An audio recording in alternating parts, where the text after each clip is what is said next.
एक बार फिर आप सभी का स्वागत है। आज हम चर्चा करने वाले हैं, यदि दो चरों वाले रैखिक समीकरण भिन्न के रूप में हो तब उसको कैसे हल करेंगे। पिछले दो वीडियो में बात हो चुकी है कि प्रतिस्थापन जिसको सब्स्टिट्यूशन मेथड कहते हैं इंग्लिश वाले, और एक था विलोपन जिसको एलिमिनेशन मेथड बोलते हैं। इस पे दो पर बात हुई थी, बृहद बात हुई दो वीडियो में। जो नहीं देखे हैं वो पीछे वीडियो में देख सकते हैं। आज हम बात करने वाले हैं, यदि ये दो पार्ट जो प्रतिस्थापन या विलोपन है, एलिमिनेशन या सब्स्टिट्यूशन है, इसको यदि भिन्न के रूप में है तो क्या करेंगे, कैसे हल करेंगे, आज उसी पर बात करने वाले हैं। देखिए यहाँ पर एक समीकरण दिया गया है जो भिन्न के रूप में है। थोड़ा सा आज तेजी रहेगी क्योंकि पहले दो वीडियो में बड़े आराम से बात हुई थी। वीडियो जल्दी समाप्त हो, काम की बात हो जाए, उसके लिए देखिए क्या बताए थे। यदि कोई दो चर वाला समीकरण जो दो चर वाला रैखिक समीकरण होता है, यदि वो भिन्न के रूप में है तब क्या करेंगे। उसमें करना कुछ नहीं है। सबसे पहले ध्यान दीजिए क्या करेंगे, जो उसका हर है, जैसे यहाँ पे इसका हर 2 है, यहाँ इसका हर 3 है, यहाँ पर 3, 2 और 6 सब कुछ दिया गया है। तो सबसे पहले आप क्या करिएगा, जो दिया हुआ समीकरण है उसमें उसका एलसीएम ले लीजिए। मतलब जितने लोग हैं, समीकरण 1 हो और चाहे समीकरण 2 हो, अगर भिन्न के रूप में दिया है, कहने मतलब बट्टे के रूप में दिया है, तो सबसे पहले आप उनके हर का लसापा ले लीजिए। तो देखें यहाँ पर हर का लसापा क्या हो जाएगा, 6। और एक और तरीका जान लीजिए, इसको निंजा टेक्निक कह सकते हैं। अगर किसी का आपने एलसीएम ले लिया और एलसीएम लेने के बाद जो एलसीएम निकल के आया है और जिसका आपने एलसीएम लिया है उनसे वो डिवाइड होना चाहिए। कभी भी अगर आप एलसीएम निकाल रहे हैं तो पहला तरीका यह चेक करने का कि हमारा एलसीएम सही है कि नहीं। अगर हमने देखे 2 और 3 का एलसीएम 6 लिया है तो इसका मतलब 2 के पहाड़ा में भी 6 आ रहा है और 3 के पहाड़ा में भी 6 आ रहा है, इसका मतलब हमारा एलसीएम सही है। जब भी आप एलसीएम लीजिए तो एक बार जांच जरूर कर लिया करिए। तो जब एलसीएम आ जाता है तब क्या करना है, तो बताए थे पिछले वीडियो में कि आप उनको 3 बार गुणा करेंगे। देखिए पहला हो गया, इसमें गुणा कितने से करेंगे, उसके एलसीएम से 6 से। आगे बढ़ाइए, माइनस जो अंक जैसे है उसको वैसे उतारेंगे, गुणा किससे करेंगे, यहाँ पर भी किससे, उसके एलसीएम से 6 से, बराबर जो अंक है उससे भी गुणा करेंगे, -2 पहले से है, इसमें गुणा किससे करेंगे, 6 से। बताए हैं कि जो भी एलसीएम निकल के आएगा उस एलसीएम से आप गुणा कर लीजिएगा। हम गुणा कर लिए हैं। अब क्या करना है, जब गुणा करने के बाद अब बताए हैं कि एलसीएम है तो उसको काटेगा जरूर। चलिए कट जाएगा, देखिए 2 3 6 कट गया, यहाँ से क्या कट गया, 2 3 6 ये भी कट गया, मतलब यहाँ सॉरी यहाँ 3 था तो 3 दूनी 6। इसका मतलब जितने एलसीएम निकाले हैं उससे वो कटा है। देखिए अब उसके बाद देखिए ऐसा करने से यह हो जाएगा कि 3 से काट दिए और 2 से काट दिए, अब जो बचा उसका गुणा कर लीजिए। 3 त्रिका 9s, फिर यहाँ से 2 से करेंगे 2 पच्चे 10, y बराबर करेंगे 6 दूनी 12 -12। एक चीज का ध्यान रहे कि चिन्ह जो का त्यों है, आप कभी चिन्ह से छेड़छाड़ नहीं करेंगे, वो जैसे है वैसे छोड़ देंगे। देखिए यहाँ पर 3 दूना 3 त्रिका 9 हो गया, यहाँ पर देखिए 2 पच्चे 10 y हो गया, यहाँ पर 6 दूना 12 हो गया। चिन्ह जहां जैसे था हमने वैसे उतार दिया।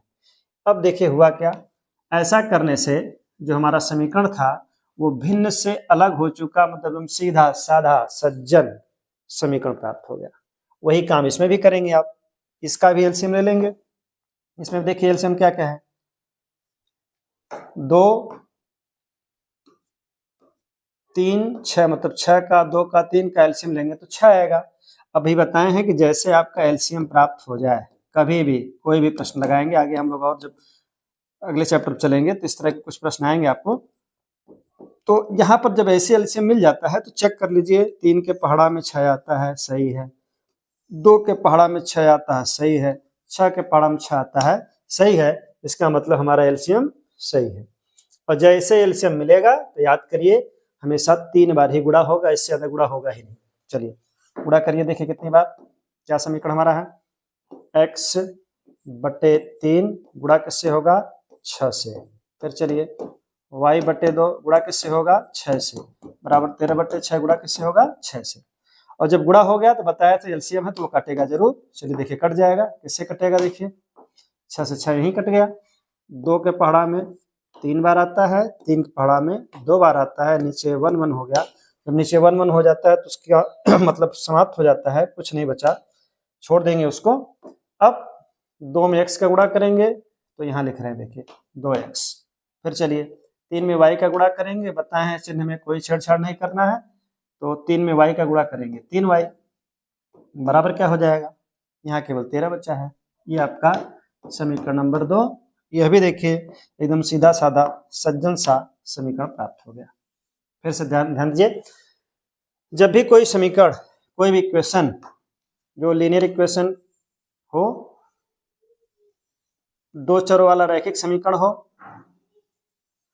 तो क्या करेंगे, जब पेयर में हो, जोड़े में हो और वो भिन्न के रूप में हो तो बताएं उसका एलसीएम लेंगे, गुणा कर देंगे 3 बार, जो बचेगा वो सीधा साधा समीकरण प्राप्त हो जाएगा। वही काम दूसरे में भी किए हैं, देखिए इसका एलसीएम लिए हैं, गुणा कर दिए हैं, सीधा साधा समीकरण प्राप्त हो गया है। इसके बाद की कहानी बताई गई थी, जैसे हमको समीकरण प्राप्त हो जाएगा तो आप विलोपन विधि देखिए यहाँ प्रयोग कर रहे हैं, एलिमिनेशन मेथड। उसके लिए बताए थे क्या करते हैं कि सबसे पहले उसको हम ब्रैकेट बंद कर लेते हैं। देखिए इसको भी ब्रैकेट बंद कर लिए और इसको भी ब्रैकेट बंद कर ले रहे हैं, ब्रैकेट बंद हो गया। अब उसके बाद बताया है जो भी आपको अच्छा लगे, जिसको भी आप अपना मित्र मानते हो, y को या x को, उसके आगे वाली गिनती क्रॉस करके भेज दीजिए। मतलब 2 कहेगा मैं इसके आगे लग जाऊंगा, 9 कहेगा मैं इसके आगे लग जाऊंगा, और गुणा कर दीजिए और यहीं पर पहला काम समाप्त हो जाएगा। 2 में 9 का गुणा करेंगे, देखिए हो जाएगा 2 9 18 x, 2 में करेंगे 2 10 में 20y, आगे करेंगे 12 दूना 24, चिन्ह से कोई छेड़छाड़ नहीं। फिर वही देखिए 9 से गुणा होगा तो 9 दूनी 18x, फिर 9 त्रिक 27y बराबर, यहाँ गुणा करेंगे 13 9 117 117, चिन्ह से कोई छेड़छाड़ नहीं। अब याद करिए कल बताया गया था कि अगर चर बराबर हो जाए, मतलब कोई भी एक चर बराबर हो जाए, विलोपन में यही हमारा पहला सिद्धांत है, पहला रूल है, पहला नियम है कि हम उसके एक चर को बराबर करेंगे। जैसे ही एक चर का गुणांक बराबर हो गया तब दूसरे निगाह हमारी जानी चाहिए उसका चिन्ह 2 रहना चाहिए, लेकिन यहाँ संयोग से दोनों चिन्ह 1 है। जब दोनों चिन्ह 1 रहता है तो घटाने पर, अगर ये अलग अलग रहता तो जोड़ने पर, ये हमेशा याद रखिए। देखिए अगर दोनों जगह प्लस प्लस है या दोनों जगह माइनस माइनस है तो हमेशा आप लिखेंगे क्या, घटाने पर। लेकिन अगर एक प्लस है एक माइनस है तो जोड़ने पर, लेकिन यहाँ दोनों प्लस प्लस है तो यहाँ पर सीधे आप क्या लिखेंगे, घटाने पर। घटाने पर लिखने का सीधा मतलब है कि नीचे का चिन्ह बदल जाएगा, नीचे जो चिन्ह है उसका उल्टा हो जाएगा, उसका विपरीत हो जाएगा। यहाँ देखिए प्लस है तो माइनस हो जाएगा, प्लस है तो माइनस हो जाएगा, प्लस है तो माइनस हो जाएगा। अब पहला वाला कट जाएगा, जो बराबर हुआ है वो कट जाएगा, उसमें ज्यादा दिमाग लगाने की जरूरत नहीं है, वो कट गया। अब जो बचा है वहां पर वो कविता याद रखिए, सामान्य चिन्ह जोड़ते हैं विपरीत घटते हैं। देखिए यहाँ भी माइनस जुड़ जाएगा, ये हो जाएगा 7, ये हो जाएगा 4, y हो जाएगा। समान चिन्ह जुड़ते हैं और वही चिन्ह भी लगते हैं, जो चिन्ह है वही लगेगा। प्लस प्लस है तो प्लस लगेगा, माइनस माइनस है तो माइनस लगेगा, लेकिन जुड़ेगा जरूर। यहाँ देखिए भाई क्या है, समान चिन्ह जुड़ते हैं, माइनस लग गया, जुड़ जाएगा। तो 4 में 7 जोड़ेंगे तो 11 हो जाएगा, 2 1 3 और 1 4 हो जाएगा, और ये 1 उतर गया, यहाँ पे आ गया -141। यहाँ तक बात समझ में आ गई होगी। अब एक चीज और बताया गया था, जैसे ही दोनों जगह का चिन्ह 1 हो जाए तो उसको फिर कैंसिल कर देंगे। अब हम क्या निकालेंगे, y का मान। यहाँ तक बात समझ में आ गई। फिर एक बार देख लिया जाए, भिन्न था उसका एलसीएम लेके गुणा कर दिए, भिन्न था एलसीएम लेके गुणा कर दिए, तो सीधा साधा समीकरण प्राप्त हो गया। उसके बाद हम x को बराबर करने के लिए 2 गिनती यहाँ पहुंचा दिए, 9 यहाँ पहुंचा दिए, गुणा कर दिए, गुणांक बराबर हो गया। उसके बाद चिन्ह एक ही था, इस कारण घटाने पर नीचे का चिन्ह बदल गया, ये कट गया।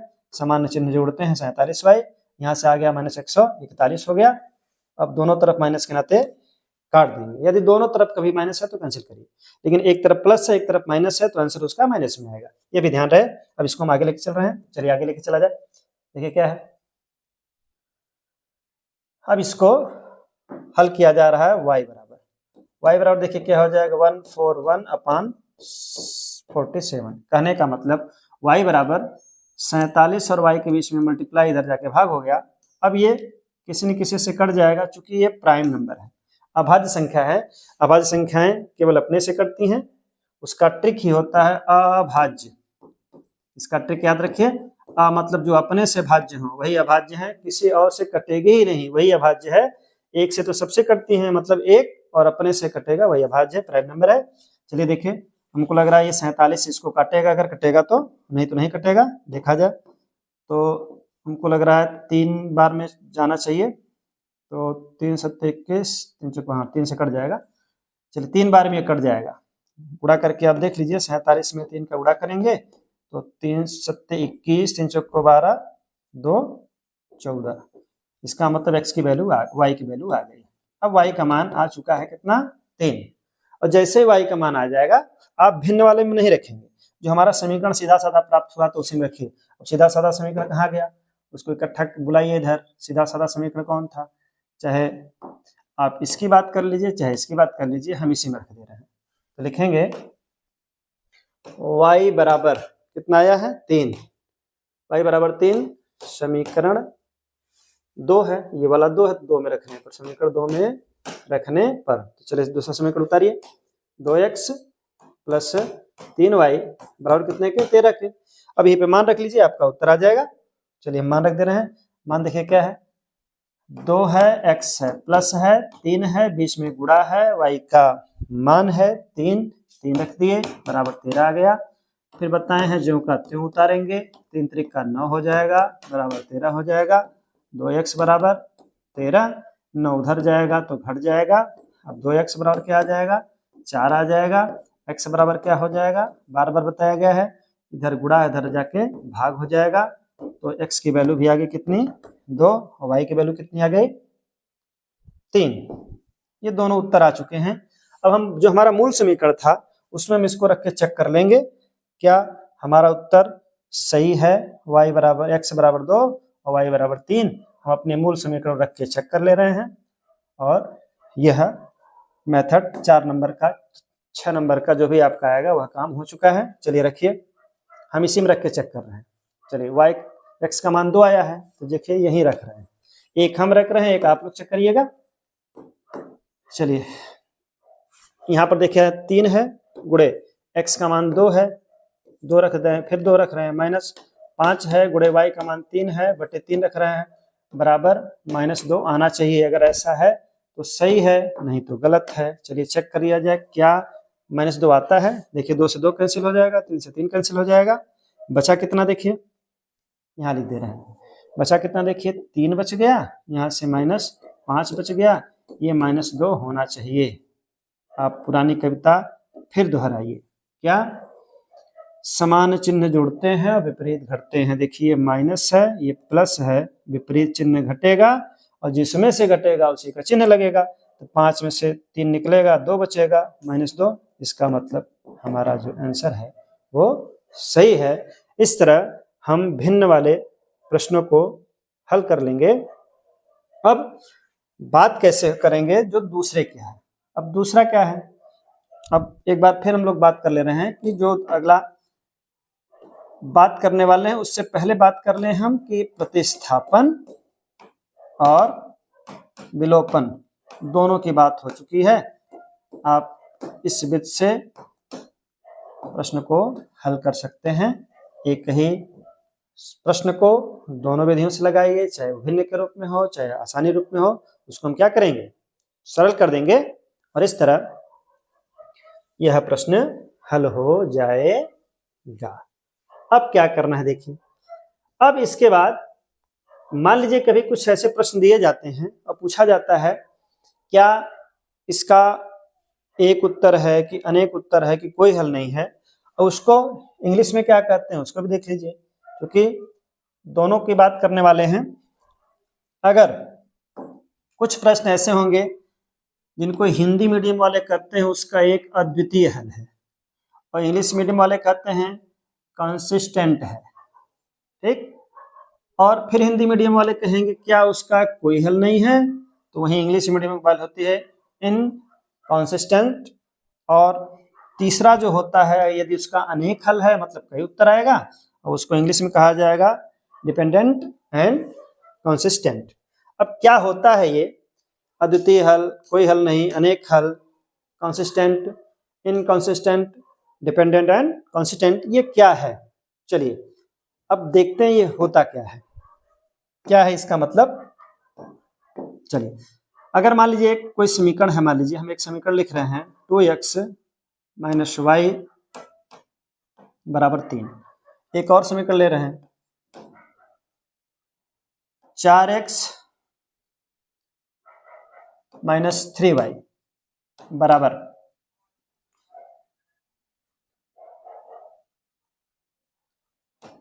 5। हम ये एक समीकरण अपने से जनरेट किए हैं, बना लिए हैं। अब इसको देख रहे हैं, उसी को आपको दिखा देना है क्या वास्तव में सही है कि गलत है, जो हम बताना चाहते हैं।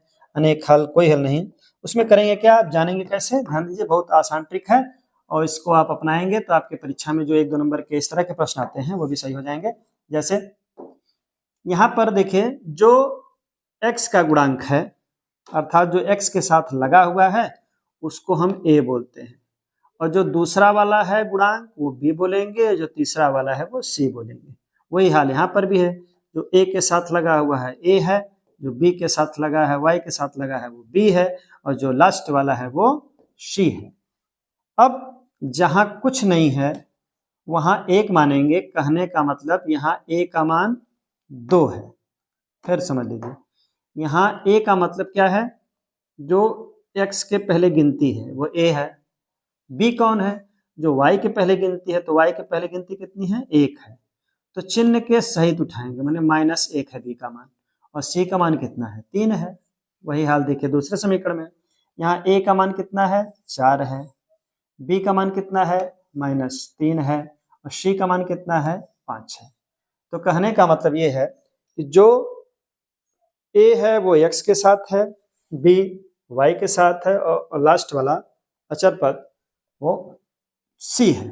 अब ABC यहाँ पर भी है, ABC यहाँ पर भी है, लेकिन इस चीज का ध्यान देना है कि चूंकि पहला समीकरण है इस कारण सबके आगे 1 1 1, यह दूसरा समीकरण है सबके आगे 2 2 2। अब नई कहानी बन गई। नई कहानी क्या हो गई? नई कहानी ये हो गई कि अब ये चीजें एक नया रूप ले लिया। मतलब पहले में आ गया A1 B1 और C1, नीचे वाले में क्या आ गया, A2 B2 और C2। अब क्या करना है आपको, अब कुछ करना नहीं है, सबको बट्टे करते जाइए। देखिए A1 बट्टे A2, B1 बट्टे B2 और C1 बट्टे C2। यहाँ तक बात समझ में आई होगी कि क्या A1 है, क्या B1 है, क्या C1 है। कुल वही ABC दोनों जगह है, पहले समीकरण के नाते, पहले समीकरण के कारण वो दोनों हैं A1 B1 C1। ये दूसरा समीकरण था, तो इस कारण A2 B2 C2। अब हम सबको बटे कर दिए। अब हमारा पहला, अब पीछे जो था उसको हम वापस ला रहे हैं। पहला क्या था, अब अद्वितीय हल का मतलब क्या होता है?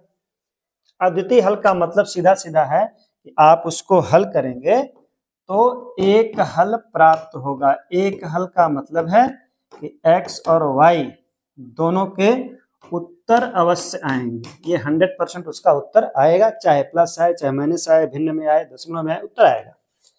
वो कैसे चेक करेंगे? उसमें वही है, यदि A1 बट्टे A2 बराबर क्या हो जाए, B1 बट्टे B2, लेकिन A1 बट्टे A2 B1 बट्टे B2 हो, लेकिन कैसा हो, दोनों बराबर ना हो। यदि A1 बट्टे A2 और बराबर नॉट B1 बट्टे B2 है तो समझ जाइए उस समीकरण का, उसको हल करने पर एक उत्तर अवश्य आएगा। अद्वितीय हल का मतलब एक निश्चित उत्तर रहेगा, और मतलब कहने का कि एक्स वाई का मान आएगा, उसको इंग्लिश में कहेंगे वो कॉन्सिस्टेंट रहेगा। बात समझ में आ गई होगी। वो एप्पल वाले हैं वो कॉन्सिस्टेंट हैं, सेब वाले हैं, हिंदी मीडियम वाले हैं, वो कहेंगे अद्वितीय हल है, इंग्लिश मीडियम वाले कहेंगे कॉन्सिस्टेंट है। मतलब यदि A1 बट्टे A2 बराबर नॉट B1 बट्टे B2 है, उसका मतलब वो अद्वितीय हल है। चलिए फिर दूसरा क्या है, देखिए दूसरा है कोई हल नहीं। कोई हल नहीं के लिए क्या है, अब फिर आप उतारेंगे क्या, A1 बटे A2 बराबर B1 बटे B2 बराबर C1 बटे C2, ऐसा है, तीनों लिख लीजिए। अब कहा है कोई हल नहीं है, कोई हल नहीं के लिए अंतिम वाला जो अंक है वो कट हो जाएगा। कहने का मतलब A1 बटे A2 बराबर B1 बटे B2 तो रहेगा, लेकिन C1 बटे C2 इसके बराबर नहीं रहेगा। तो यह कौन सा है, यह उसका कोई हल नहीं है, मतलब आप हल करेंगे तो उसका आंसर आने वाला नहीं है। उसी को इंग्लिश मीडियम जो पढ़ते हैं, इंग्लिश मीडियम के बच्चे, वो इसको बोलेंगे इनकॉन्सिस्टेंट। लास्ट क्या बचा, डिपेंडेंट एंड कंसिस्टेंट। ये क्या होता है, इसका मतलब अनेक हल आएगा। इसका मतलब क्या है, यहां पर भी बात समझ लीजिए। अभी इसको फिर लास्ट में हम समाप्त करेंगे ट्रिक के माध्यम से। अब अनेक हल मतलब इसके कई आंसर आएंगे। ग्राफ विधि में फिर इसको चर्चा किया जाए, ग्राफ से कैसे हल करेंगे, क्या रहेगा उस पर। यहाँ पर तीनों बार अनेक हल का मतलब कई लोग, अनेक मतलब कई लोग, तो कई लोग देखें यहाँ पर A1 बटे A2 बराबर B1 बटे B2 बराबर C1 बटे C2, ये कई लोग हो गए। यदि तीनों लोग बराबर हैं तो हिंदी मीडियम वाले बच्चे लिखेंगे क्या, उसका अनेक हल रहेगा, और इंग्लिश मीडियम वाले बच्चे कहेंगे वो डिपेंडेंट हैं एंड कंसिस्टेंट हैं। यदि डिपेंडेंट कंसिस्टेंट का फार्मूला पूछ दिया तो A1 बटे A2 बराबर B1 बटे B2 बराबर C1 बटे C2। एक बार लास्ट में इसको हम देख रहे हैं क्या वास्तव में यह समीकरण है कि नहीं, जिसपे हम बात करने वाले हैं, क्या ऐसा है। चलिए, हम एक समीकरण लिए थे, क्या 2x माइनस वाई बराबर 3 था, और दूसरा समीकरण था 4x माइनस 3y बराबर क्या था, 5 था।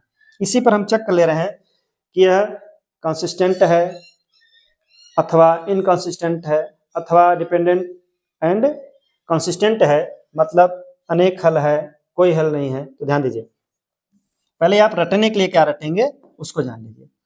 पहले आप अनेक हल से रटेंगे, मतलब डिपेंडेंट एंड कंसिस्टेंट रटेंगे आप, कि यदि तीनों बराबर हुआ A1 बटे A2 बराबर B1 बटे B2 बराबर C1 बटे C2, ये कई लोग हैं ना, मतलब अनेक हैं, डिपेंडेंट हैं, A1 बटे A2 B1 बटे B2 और ये C1 बटे C2। अगर ऐसा आ गया तो क्या करिएगा, C1 बटे C2। यदि ऐसी कहानी मिल गई आपको, तीनों बराबर मिल गया, तो समझ जाइए क्या है, अनेक, कई लोग हैं ना, एक से अनेक हैं, कई लोग हैं, तो अनेक हल है। तो इंग्लिश मीडियम वाले इसको क्या बोल देंगे, डिपेंडेंट एंड कंसिस्टेंट। अब क्या बोल देंगे दूसरा, अब यहीं से वापस चलिए, पीछे से आप आएंगे, अगर ये कट हो गया इसको बोलेंगे आप क्या, कोई हल नहीं, कोई हल नहीं होगा, मतलब उस समीकरण को हल करेंगे तो उसका आंसर नहीं आएगा, इसको बोलेंगे इनकंसिस्टेंट, इंग्लिश मीडियम वाले। और तीसरा क्या है, इसको कट कर दीजिए, ये हटा दीजिए, और ये बराबर नॉट, मतलब A1 बटे A2 बराबर नॉट B1 बटे B2, इसका एक हल रहेगा। मतलब इस समीकरण को जब ऐसी कंडीशन आएगी, इसका मतलब वो जो दिया हुआ समीकरण रहेगा उसका कोई न कोई उत्तर आएगा। तो हम चेक करने वाले हैं इसमें कौन सा रूल लागू होगा, क्या ये अनेक हल है इस समीकरण का, या कोई हल नहीं है, या अद्वितीय हल है। तीनों कंडीशन, ये कंसिस्टेंट है अथवा इनकंसिस्टेंट है, अथवा डिपेंडेंट एंड कंसिस्टेंट है, चेक कर रहे हैं। चेक करने के लिए क्या करेंगे आप, जब आपको कोई समीकरण देता है तो अंधाधुंध फायरिंग नहीं शुरू कर देंगे, लगाना नहीं शुरू करेंगे, पहले चेक करेंगे इसको डॉक्टर के पास ले जाकर। 3 डॉक्टर इसके हैं, एक कंसिस्टेंट वाला डॉक्टर है, एक इनकंसिस्टेंट वाला है, एक डिपेंडेंट एंड कंसिस्टेंट वाला डॉक्टर है। तीनों के पास इसको भेजेंगे, एक एक लोग को चेक करिए, और भेजने से पहले इसका ब्लड निकाल के देखेंगे क्या कह रहा है। चलिए इसका ब्लड निकाला जाए। चलिए ब्लड क्या इसका देखिए, ये 2 है और बटे 4 है। आगे बढ़िए, यहाँ पे बताएं चिन्ह सहित लिखेंगे, माइनस इसके आगे 1 है, 1 बटे क्या लिख देंगे, -3, चिन्ह सहित लिखेंगे। इसका क्या है, 3 है बटे 5। जब भी इस तरह के प्रश्न आते हैं तो आप उनकी गिनती को उतारिए, 2 बटे 4 चिन्ह सहित, -1 छिपा है, 1 बटे -3, यहाँ 3 बटे 5। इसके बाद दूसरा काम करेंगे आप, अगर ये छोटा हो रहा है तो इसको छोटा कर लेंगे, मतलब किसी संख्या से अगर आपस में कट जा रहा है तो छोटा कर लेंगे। देखिए कट जाएगा, 2 1 कम 2 और 2 दूना 4, ये चिन्ह अगर कटता है तो चिन्ह भी काट दीजिए, यहाँ से कटने वाला नहीं है तो दो काम करेंगे, छोटा होगा तो छोटा करेंगे, अगर दोनों एक चिन्ह है तो उसको कट कर देंगे। अब लास्ट में फिर इसको उतारेंगे सही सलामत शुद्ध रूप में। देखिए क्या क्या है आया, अब यहाँ पे आया क्या, यहाँ से बच गया 1/2, यहाँ से बच गया 1/3, यहाँ से बच गया 3/5। तो पहली बार आप ये चेक करेंगे ये कंसिस्टेंट है कि नहीं, इसका अनेक हल है कि अद्वितीय है। तो सबसे पहले चेक करिए क्या ये दोनों बराबर नहीं है, अगर ऐसा हो गया तो समझ जाइए यह कंसिस्टेंट है, मतलब इसका एक हल आएगा। इस समीकरण को जो आप हल करेंगे तो इसका उत्तर आएगा। तो बात समझ में आई होगी कि 1/2 बराबर नॉट 1/3, मतलब 1/2 1/3 बराबर नहीं है, वैसे भी नहीं है, 1/2 1/3 है, कहाँ से बराबर है, इसका मतलब इसका क्या है, ये कांस्टेंट है, मतलब इसका अद्वितीय हल है। हिंदी मीडियम में, इंग्लिश मीडियम में कांस्टेंट है। इस तरह हम जो समीकरण दिया है उसको चेक कर लेंगे। यदि संजोग से मान लीजिए यह बराबर हो जाता तब हमारा दो तरफ निशाना रहता, या तो ये इनकंसिस्टेंट होता या तो ये डिपेंडेंट एंड कंसिस्टेंट होता। तो कैसे चेक करेंगे, तब तीसरा चेक करना पड़ता। तो मान लीजिए संजोग से 1/3 ये भी रहता 1/3 ये भी रहता, तो हम इसको चेक करते, देखिए यहाँ पर अगर बराबर नॉट नहीं है, बराबर नॉट है तो यह क्या हो जाता, इनकंसिस्टेंट। तो जब भी आप प्रश्न को हल करिए तो फिर से जान लीजिए क्या करेंगे, सबसे पहले आप उसका ABC अलग करेंगे, उसके आगे पहले के नाते 1 1 1 लग जाएगा, दूसरा है ABC तो 2 2 लगा देंगे, तो बन गया आपका A2 A1/A2 B1/B2 C1/C2। इसके बाद क्या करेंगे आप, यदि तीनों बराबर हैं A1/A2 बराबर B1/B2 बराबर C1/C2, अगर ऐसा है तो इसको अनेक हल, चूंकि अनेक है। फिर दूसरा टर्म क्या है, मतलब ये डिपेंडेंट एंड कंसिस्टेंट है। दूसरा क्या देखेंगे, यदि ये लास्ट वाला बराबर नहीं है, मतलब इस तरह अगर दे दिया गया तो इसका मतलब ये इनकंसिस्टेंट है, मतलब इसका कोई आंसर नहीं आएगा, कोई उत्तर नहीं आएगा। और तीसरी कंडीशन क्या है, यदि A1/A2 बराबर नहीं है B1/B2 के, तो यह क्या होगा, कंसिस्टेंट होगा, अर्थात यह अद्वितीय हल है। आज के लिए इतना ही, कल हम लोग बात करेंगे आलेख, ग्राफिकल मेथड, जिसको ग्राफ मेथड बोलते हैं, ग्राफ विधि बोलते हैं, और वज्र गुणनखंड, दोनों पे बात करेंगे। इस तरह आपका 4 से 6 नंबर का प्रश्न जो बोर्ड की परीक्षा में है बड़े आराम से हो जाएगा। देखते रहिए, तब तक निःशुल्क सेवा बोर्ड परीक्षा तक। धन्यवाद।